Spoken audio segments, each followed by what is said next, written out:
I love this part. Good to see you. Welcome.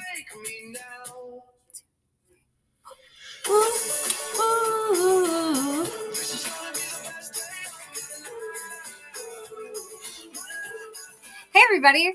I'm Leah Carper. I'm the 2022 North Carolina State Teacher of the Year, and I hope that in the next 40 minutes or so, we can have one of our best days. I love this concept of this song, how like you can have something, a day that you can look at it as it's going to be the best day of our lives. And as a teacher, we have this opportunity to make that happen for our students. We can help them see the good things in every day. A little bit about me. I am the North Carolina State Teacher of the Year. I've been a high school English teacher for Guilford County Schools since 2006, and I love it so much. I've taught at 2 of our local schools, and it's been just an honor to be part of this community. I went to high school in High Point. I grew up here, and that's why it's so exciting to be at High Point University. I graduated high school from Ledford High School, and I went to some of Guilford County schools when I was in elementary school. We're actually going to talk about some of those schools today in some of our chats. From high school, I went to Davidson County Community College, and it was a great opportunity for me. I grew up pretty much in poverty, and so college, the regular college experience just was not an option for me. And so I was so grateful to have the opportunity to go to community college. And then after community college, I transferred to UNCG, where I earned a degree in secondary English education, and I became a licensed teacher. My first year of teaching in Guilford County Schools was 2006, 2007, and I actually won the Guilford County Schools Beginning Teacher of the Year award. And so it's been like a really cool process that I won that for my district. And then fast forward to 2021, where I was named our district's Teacher of the Year, and now I am our state Teacher of the Year. About 5 or 6 years ago, I decided that in case I want to take a walk on the wild side, I will get my degree in school administration. I don't think I'm ever going to walk there on that side of education, but I do love the perspective that learning about administration gave me as part of my career. I'm a married woman. We've been married for 18 years to my husband, Philip, and we have 3 children. My 2 daughters are in high school, and my son is in elementary school, and we have a very good time. In fact, having a good time, I think, is like what life is all about. I love having fun, and that is something that I try to show in my classes every single day.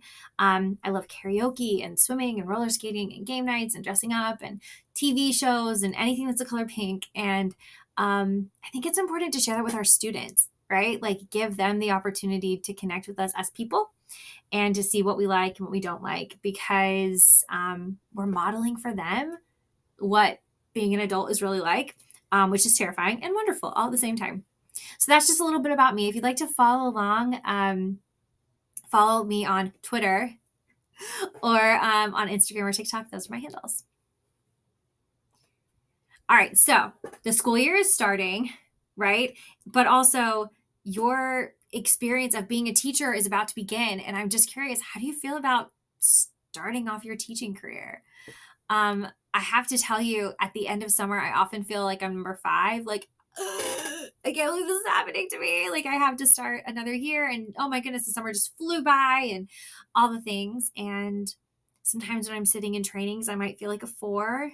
I will say that most days as a teacher, you're going to feel probably all of these things, except for number 8. If you're feeling like this is not the job for you. Okay. So go ahead and just excuse yourself from the webinar.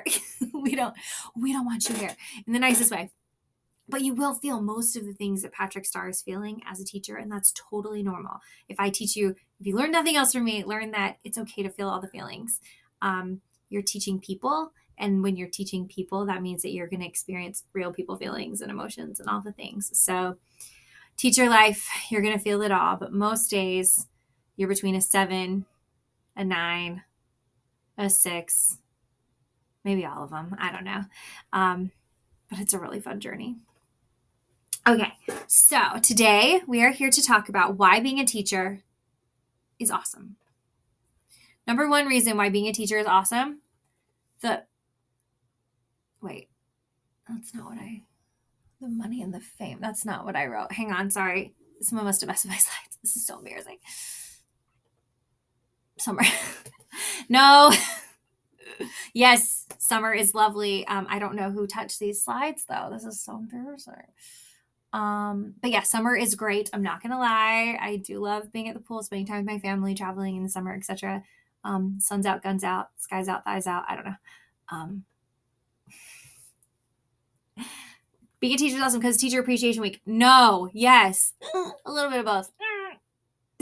I hope that you're not becoming a teacher just for the free coffee though. Okay. These are my slides. Okay.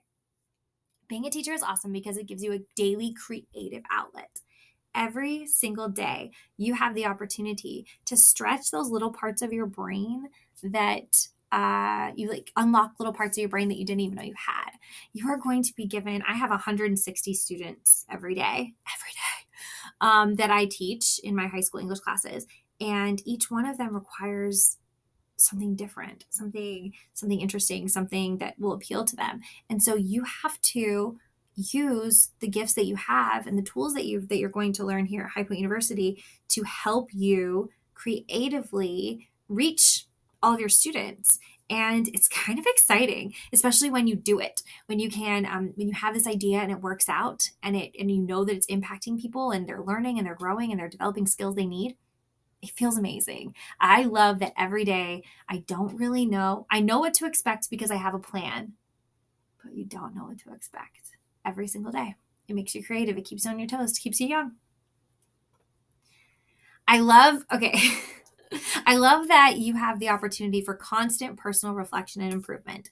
As a teacher, the way that you help students grow is to reflect on your practices and see if what you're doing is working or not working and change to fit the needs of your students.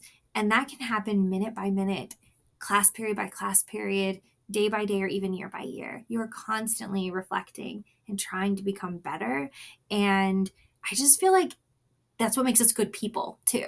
Like teachers, I feel like are good people because we're constantly thinking about how we can do things better, how we can appeal to more to our students a little bit better.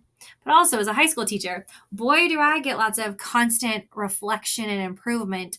So fun story. Last year I wore a pair of black tennis shoes on a Friday and I was wearing white socks with them. Apparently, I needed to do some personal reflection and improve myself because that is against the rules of clothing choices, everybody. That is wrong. Apparently, the rules are you wear black socks with black shoes and white socks with white shoes. Your socks and shoes need to match, Miss Carper. And you're constantly being roasted by high schoolers, and you just need to take it in. It's fine. You're going to be the most stylish person in the world by year 15. Don't worry. You have to be willing just to roll with it, though. They just love you. I love that being a teacher gives me the opportunity to give back and build my community. When I was in elementary school, my family was very poor. My parents were divorced, and I knew that we were struggling financially. I knew we were poor. I knew it. I've always known that. And I like some people can pinpoint the moment that they knew. I just knew. I just feel like I always knew that we were poor. And I had a teacher whose heart at Oakview Elementary School, right here in High Point, her heart was to help the community grow, help give back to the community. And something that she did every year was a canned food drive for the students in the school. And I told her that I'm not going to be able to bring anything in. I walked over to her and I said, I'm so sorry. Can I help make the posters? Can I help collect things? I just don't think I can bring in any food to the canned food drive this year. I don't want to ask my mom to take any food, out of our cupboards. And in her kind heart, she bent down and whispered to me, Leah, all I need is your creativity and your heart. That's all I ask. And we're going to do great things together. And so I knew she had my back and I would be okay. But I remember watching my classmates bring in the food from the hallway. And one day this kid brought in a box of potato flakes, like the mashed potatoes that you like, the instant mashed potatoes. And I thought, oh, I love those so much. I love those so much. I hope that one day, I hope that I can get those. I hope that we get a box of this for my house, for my family to enjoy. And I remember this teacher was so kind. And she said, Leah, your mom's going to be coming in at the end of the day to get this box of food, to get a box of food from our canned food drive. And I just felt like she saw me. She understood what my family needed. She understood how to give back to the community in a way that was kind and didn't make me feel uncomfortable. And I still felt like I was doing something to help in that situation. It was beautiful. And I love that you can build great things for your community in that way, but also just give back in that you're helping build a better community. You're helping people learn how to be more empathetic, more kind, more problem solvers. And that's just what's so cool about our job. That teacher was also cool because one day I was running around without shoelaces because I had 4 brothers, okay? And I don't know what they did with the shoelaces, but they were gone, okay? They were never coming back. And my shoes kept flopping off in the playground, and this same teacher the next day showed up with a pair of shoelaces for me. She made me feel seen. It was really special. Okay, I love being a teacher. It's awesome because there will be visible and invisible results of your impact for years and years to come. There are things that you will see instantly, like a student learns how to read, or a student learns how to write, or a student learns how to critically think about the text in front of them, or they can finally solve the quadratic equation. I never learned that. Maybe I did. Your students are learning. You can see that those are visible results. But there will also be invisible results of your impact for forever that you don't even realize that you're doing. And I'm going to share a few of those that were from my own life. So when I was in high school, I got detention a lot. I know you're shocked. I got detention a lot. And that was because I was late to school pretty often. And I would show up to school, run into the front office, apologize, and they would write me a note to class, but they would also hand me a beautiful detention slip. Now, something about me is I graduated high school in 2001. And that's when scrapbooking was really fun and so I actually kept some of my detention slips. So this is a authentic detention slip from my high school right here, and it was because I was tardy to school. It says 30 minutes after school, tardy to class, February 2001. And yeah, it says I had no note because I really didn't have a note because there was no note. I was just late. Well, this happened pretty often in the wintertime. I was late to school. And one day, probably out of frustration, but there was still kindness in her voice, the lady working in the front office, she said, Leah, why are you always late to school?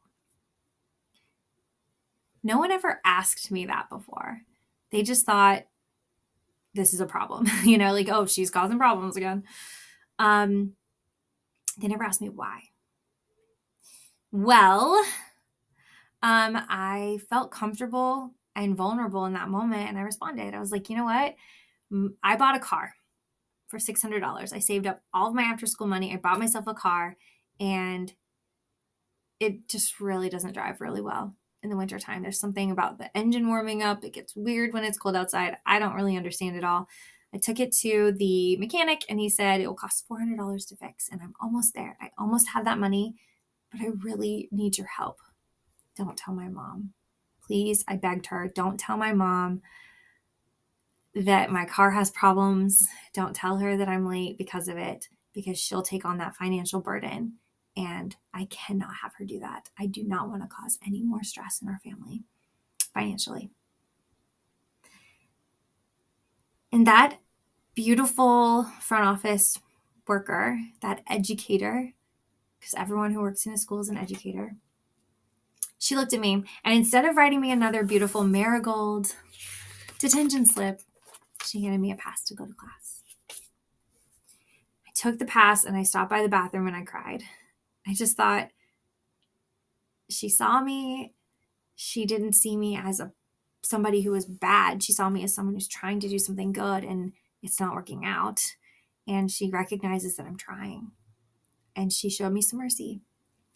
And as a teacher, I try to do the same thing.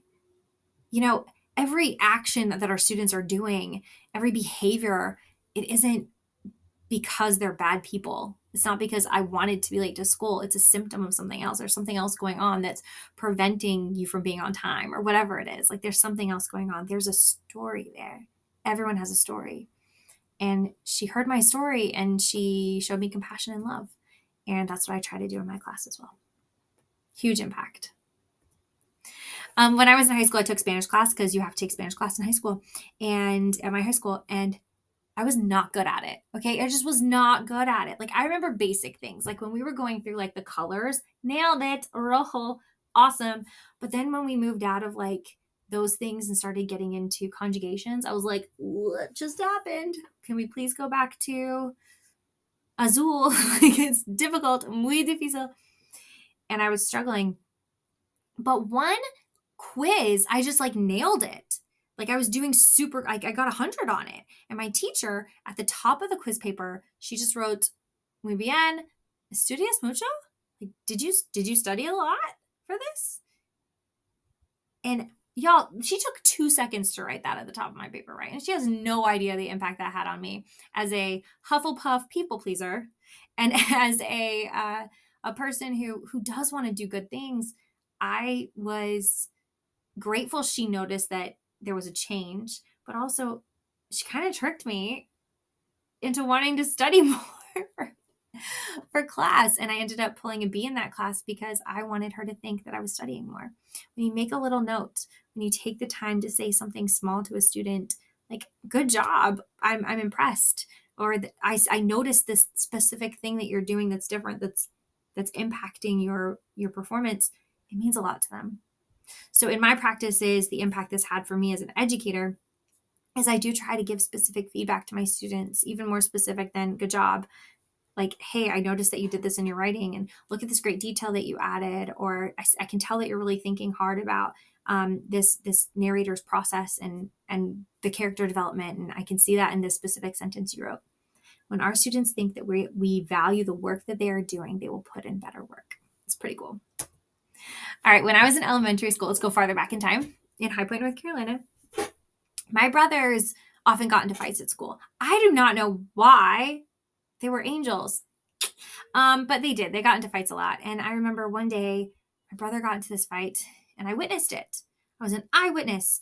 And I remember my third grade body walking up to the assistant principal and I looked at her and I said, he did not start this fight. My brother did not start it. He got sucker punched. He did not do this. Please don't let him get in trouble for this. It was not his fault. And this assistant principal looked at me in the face and she said to me, Leah, I believe you.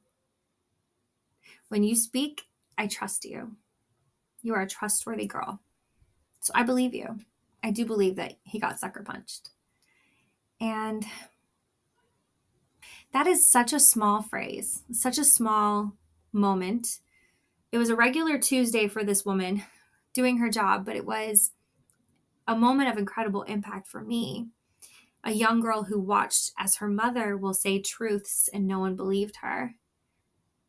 A girl who was very afraid of, like, that most adults didn't think she was special or important and considered my family to kind of be trash, actually. It was beautiful that somebody saw something in me and believed in me. And I have lived my life to try to live up to that phrase of, I trust you. I want people to always trust me and rely on me and believe me when I speak.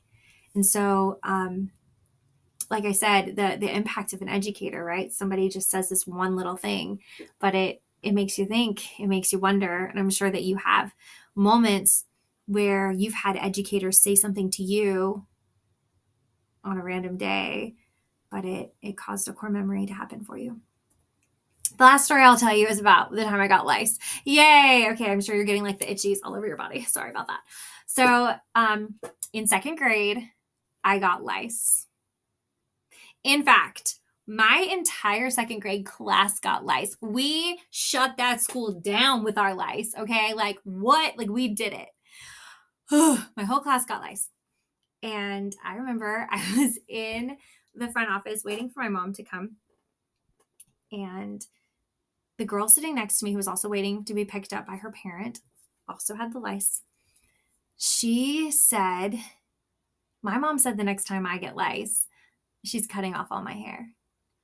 Y'all, I didn't even know what lice was.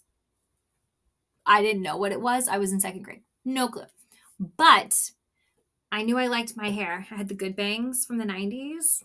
And I was very upset because I was worried that my hair was gone.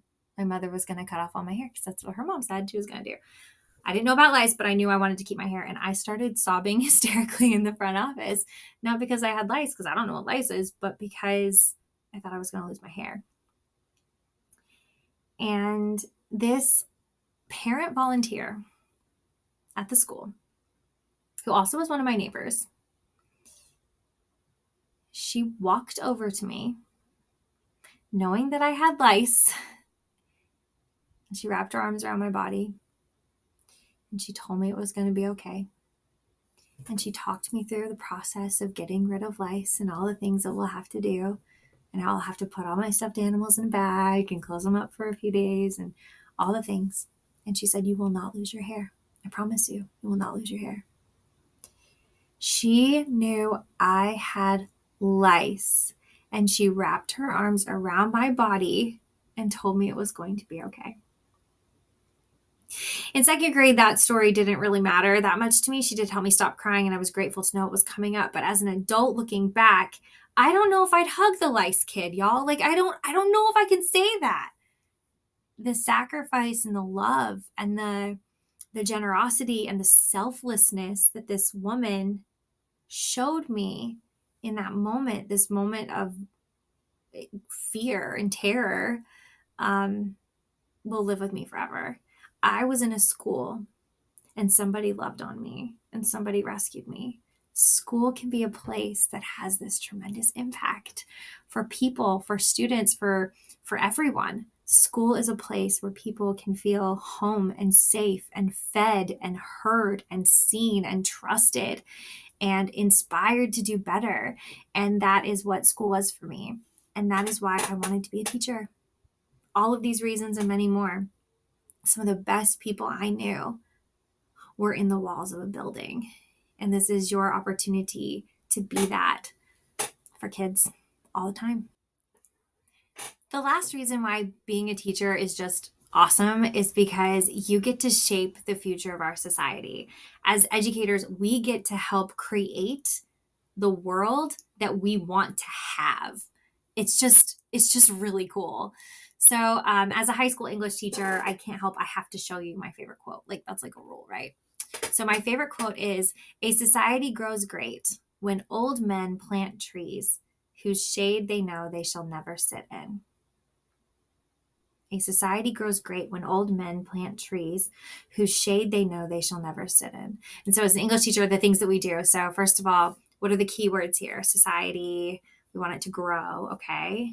We're planting trees, shade, never. Okay, so we want our society to become great.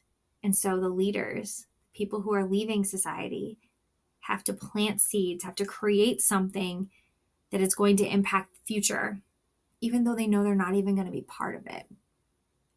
So we as educators, we're the old men. Hello, old man.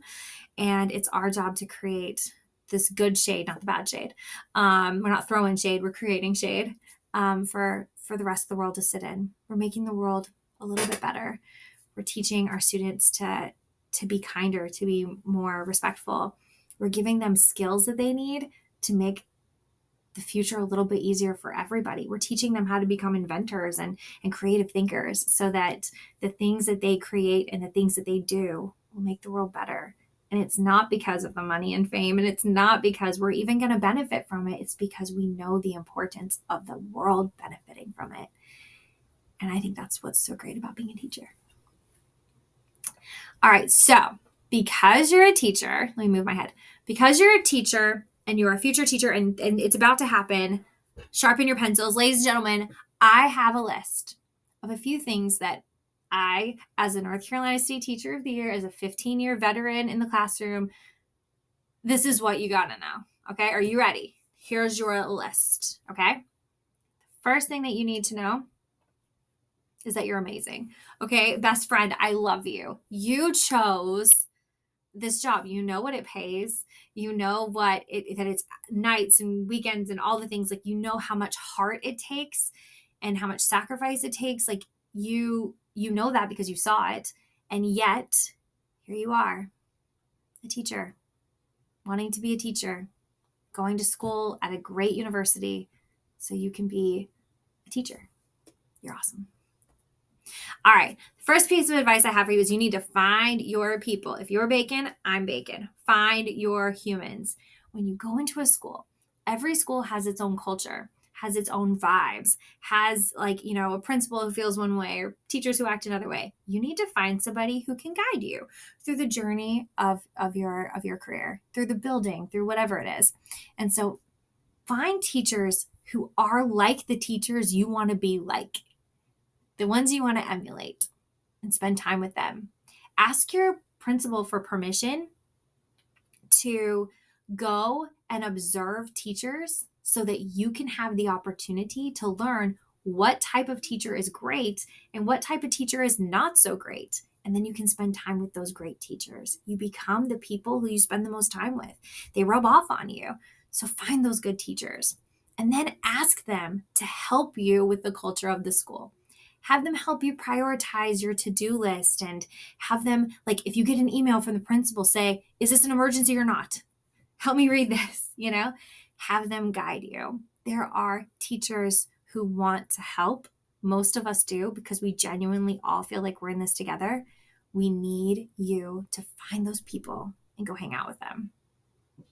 And then finally, ask them to be your sounding board. Ask them to be the person that you can go to as a mentor, as a friend. I have this idea. What do you think? Will it work here? Or I have this challenge. What would you do in this situation? Or who should I talk to about it? Find people to help you. You cannot do this alone. You are not an island, and nor should you try to be. This world of education is a world. Find people in that world. All right. Relationships with your students are literally the foundation of your success. Literally everything. And something that my students always, my beginning teachers will often ask me is, okay, you're telling me this, but like, A, why is it so important? And B, how do I do it? It's so important because we look at this Maslow's hierarchy of needs and we recognize that in order to become your best self, you have to have everything else taken care of. You have to be fed, and you have to have slept well, and you have to feel safe, and you have to feel like you're part of a community.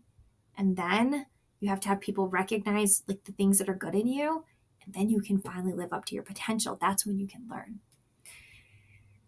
That's a lot of work to get students even just fed, right? And to make sure they have all of their needs met. And that feels overpowering. And so students will say to me, beginning teachers will say, so how do I do this? You keep telling me relationships are important. Ms. Carper, how do I do it?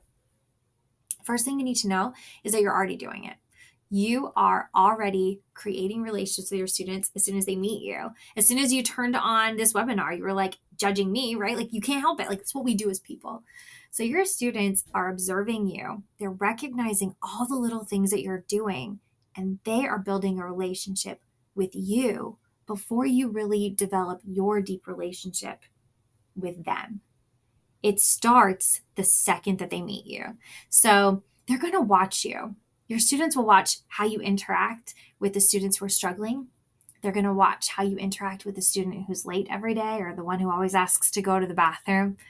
They're going to watch how you interact with the student who knows everything, the super successful one. They're going to watch you, and then they're going to decide if they feel safe with you or not based on those things. And that's why the first few weeks of school are so important. Spend time getting to know them, giving them the opportunity to observe you being fair, being kind, showing mercy, being strong and sticking to your convictions, but also being flexible. It's a fine balance, but as your students pay attention to you, they develop a relationship with you, and that's how they fall in love. That's how they know they're safe. Oops, wrong button. When kids feel safe in your class, that's how they learn. So if a student does not feel physically or emotionally safe, what happens is their brain goes into fight or flight, literally fight or flight. And so their brain will not allow them to learn because their brain is only wired to do one thing: survive. That's all your brain wants to do, is to keep you alive. And so if you're in fight or flight, there's no way any information can come through your brain. And so we have to create a classroom environment where everyone feels welcome, safe, honored, respected, and that'll help them learn. I have a book rec for you. This book recommendation is called Culturally Responsive Teaching in the Brain. It's by Zaretta Hammond. She's a doctor. She understands completely how the neuroscience of learning. This book revolutionized how I look at my students and their behaviors in my class, and also how their brains work. And so I highly recommend this for any beginning teacher or a veteran teacher. All right, best friends, I need to tell you this. This is very important. The behaviors your students are doing are absolutely not always a reflection of your skills as a teacher.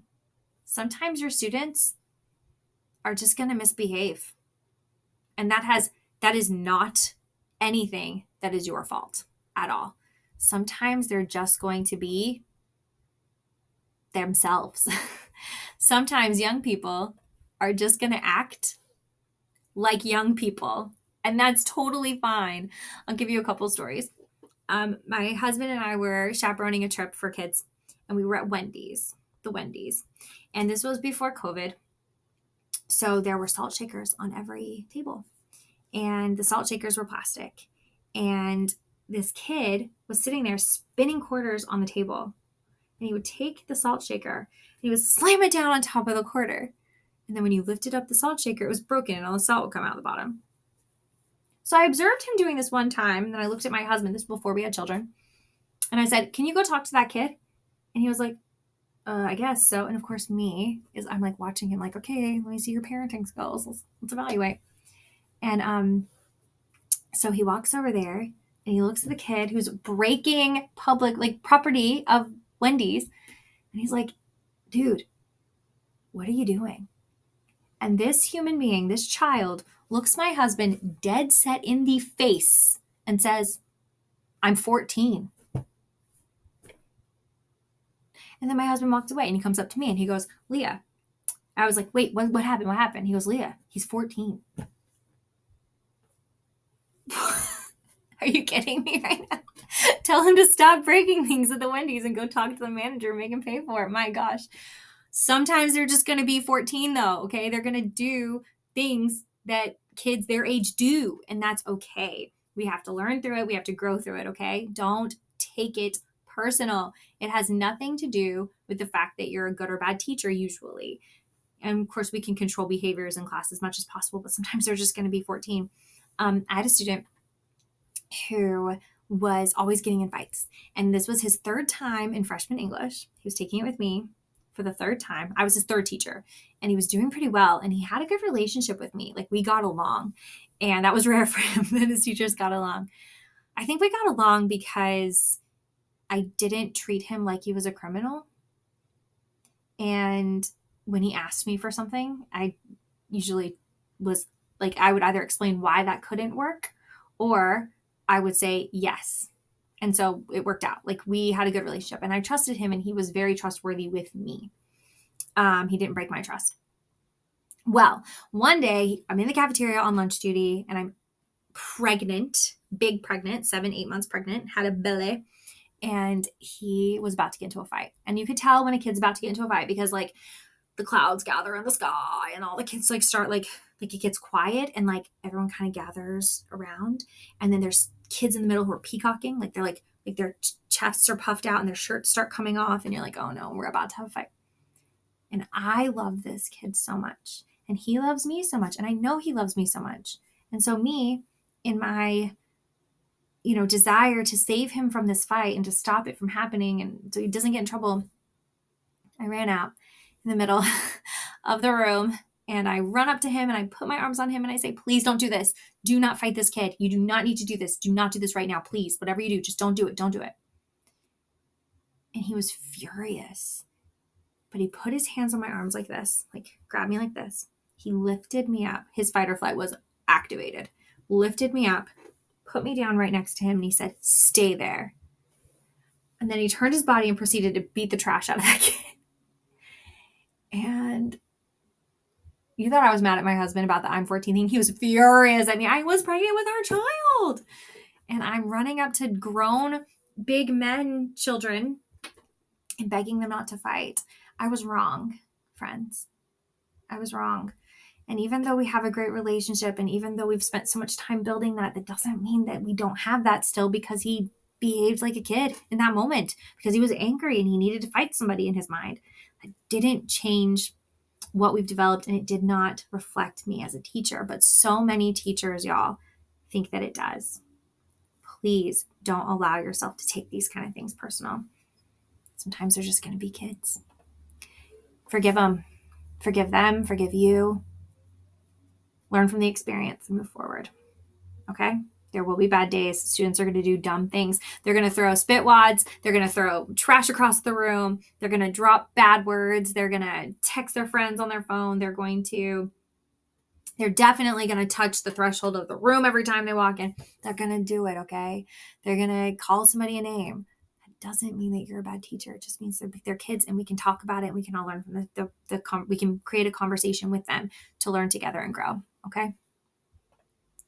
All right, this one's really important to me as a teacher.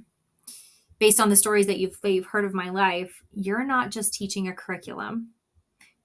You're not teaching just these standards, these wonderful skills that every student needs to be successful in the real world. And I'm not saying that, I'm not diminishing those at all. Of course, our students need critical thinking and reading and writing and the Pythagorean theorem, probably. They need all those things. But the most important thing we're doing in schools is we're teaching people how to be people, how to be good, contributing citizens in the world. And we're using our curriculum to do that. We're using the texts that we choose to read in class, and we're using the history that we have to teach in class to help them recognize action has a reaction. And we're teaching them how to be critical thinkers, and we can do all these things so that we can make the world a better place. They're really not going to remember all the skills you taught them. I wish they would. I wish they would remember when to use a colon and a semicolon. That would just make me so happy when I scroll the internet. Where's your Oxford comma? But they're not going to. Like, they're just not. Many of the things that they learn in school will be lost. But they will remember how you made them feel. They will remember those emotional stories, right? They will remember when they didn't get detention. They will remember that people love them, and they'll remember when they were shown mercy and when other people, or when maybe they showed mercy. So take this opportunity, use your class to teach your students how to be resilient, how to be kind, empathetic, open-minded, people who forgive, people with integrity, people with fortitude. What's beautiful is that we can do it all as a teacher. We have this great opportunity to teach people how to be good people, helpful people, resilient people, empathetic people, but we can also teach them the skills they need to survive in the workforce. Being a teacher is really cool. All right, this piece of advice is very important. Please do not be afraid to start over. There will be times when you've come up with a system for your class, or you started an activity or a project and it just isn't working. It's okay to say, you know what, guys? I don't think this is working. Let's Control-Z this situation. It's okay to start over. I had a procedure in my class for just collecting up papers, and I thought that it was a good idea. Like, okay, we're going to pass them to the front of the room, and then I'll collect it from the first person on every row. Well, I tried that for 2 weeks, and you know what? It wasn't working because a couple of my students were just changing the name at the top of their papers to somebody else's name and cheating. And a couple other things were wrong with that. They would some people would grab answers or, whatever it was. It just wasn't working. Also, it was taking a lot of time out of my class. It wasn't working. And so, you know what? Instead of just continuing on with that, I said, let's come up with something new. Let's try something else. It's okay that it didn't work. We were one time reading this book, and I'm not going to tell you what book it was, because here's the thing. Every time I tell people what book it was that we were reading, and that it didn't work in my class, people get mad. They're like, oh, I loved that book. I'm not going to tell you which famous piece of literature was, but my students hated it so much. They didn't like it. And we were halfway through, and every day I'm like pulling, like, isn't this great? And notice the thing and the place and the thing. Let's act it out. I tried all the things, every trick in the book. It wasn't landing. It wasn't landing with these kids. So I asked him one day, mid-sentence, literally mid-reading, it's like, do y'all just want me to tell you what happens at the end of this book, and let's pick something else? I had a kid stand up on his chair. Yes, please, Miss Carper, please don't make me read this anymore. And I told him how the story ended, and we just moved on. And nobody was hurt over it. Nobody was offended. Sometimes things don't work, and it's okay just to say, let's do something else. As a teacher of the year, people often ask me, oh, you're a high school English teacher? What's your favorite book to teach?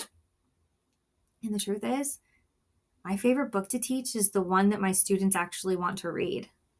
That's the one I love teaching, the one that they're interested in. Help them help you start over. Include them in those things. A lot of times teachers will say to me, but if I start over, I'm going to lose face with my students. If I say, we're not going to do this project anymore, it's not working, I'm going to lose face. I don't look at it that way at all. I look at it as, this is our community. And when you notice something is wrong in the environment, we should do something to fix it. This isn't working. We don't just have to keep going. We can model to our students what being a human is, and that in human nature is starting over. In fact, my whole life, all I've ever done is do new things and start over. Even when you think you have a plan, I'm sure you feel this too. That plan doesn't always work or a new plan comes in place, right? You're just showing our students how to deal, how to be resilient, how to change, how to cope with failure. It's okay to fail. It's totally fine. If a system or a procedure or a policy aren't fair or aren't good, you don't have to keep doing it just because you said you were going to. You can change it. It's okay. I always talk my students through my thinking process, though, in these situations. I tell them, okay, this is why I think we should start over. What do you think? Do you want to help me make this decision? What would be a better procedure? What's a better way to collect these materials? What's a better way to pass out these materials? What's a better way to do this thing that we're not doing very well? They become part of your community. They become part of the decision-making process. They buy in more to your class, and it works out beautifully.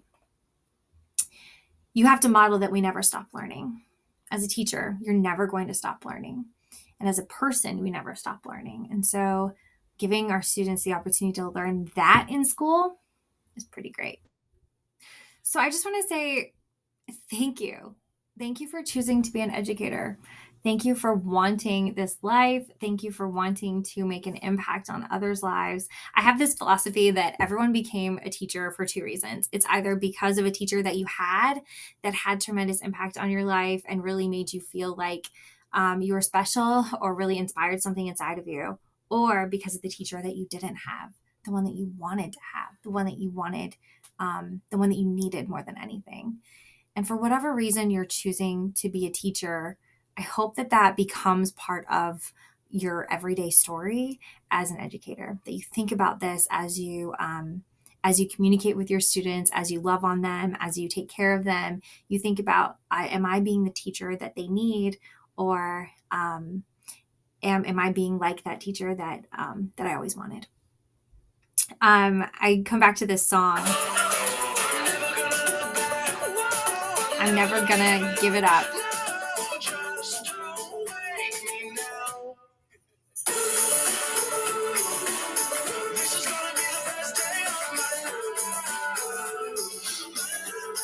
I think how again, the impact that you're going to have, you're going to make students have the best days of their lives on a random day, with a random act of kindness, with a random thing, with a random note, with a hello, with a hug, with a inspiring lesson.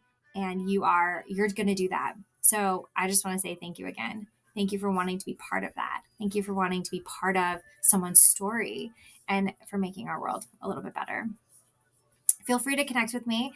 I love TikTok and Instagram so much. I was inspired by my students to create a TikTok during the pandemic. They challenged me to create videos, and they said that they bet that within a month I would go viral. And I did. I did it within a month, and it was really exciting. But follow me along. I like to share ideas for teaching and things that I'm doing.